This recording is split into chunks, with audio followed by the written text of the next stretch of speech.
And again welcome back to my daily blog. আর একে তো আমগো বাড়িতে বড়ই বলে, তোমরা কে কে বলো অবশ্যই কমেন্ট করো। তো তারপর আমার স্নান করা কমপ্লিট, আর এখানে আমি বড়ইগুলো ভালোভাবে ধুয়ে সাফা করে নেই। দেন তারপর গরম জলে বসিয়ে দেই বড়ই আর কি কাঁচা লঙ্কা আর সাথে একটুখানি লবণ।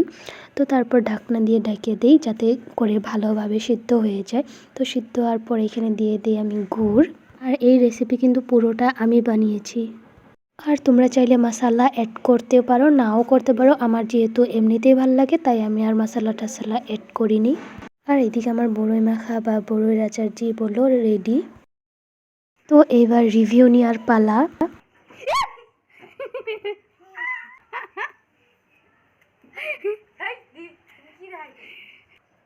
আর মামির রিভিউর ভিডিওটা আমি না দিয়ে থাকতেই পারলাম না।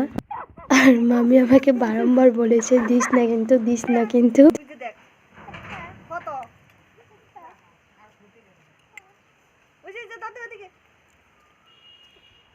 আর এইদিকে ওর একটা ভালো স্বভাব আছে, ওর খাওয়া বাদ দিয়ে বেলেগ কোনো খাওয়া ওই মুখেই নিব না।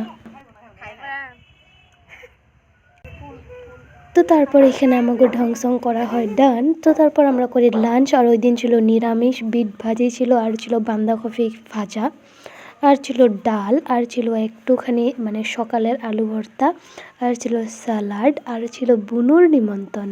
কারণ হ্যাঁ, আর ছিল মিষ্টি, যা আমি ভিডিও ক্লিপ নিয়েছি কিন্তু হয়তো সেভই হয় নাই। তারপর ইভিনিংয়ে খাই বিস্কিট। আর এইগুলো আমি বিষ্ণুপুর থেকে এনেছিল। আর এগুলো কার কার পছন্দ কমেন্ট করো। আর এইগুলোও নিয়ে এসেছিলো হয়তো লাড্ডু গোপাল থেকে। তো that's it, hope you like this one, by.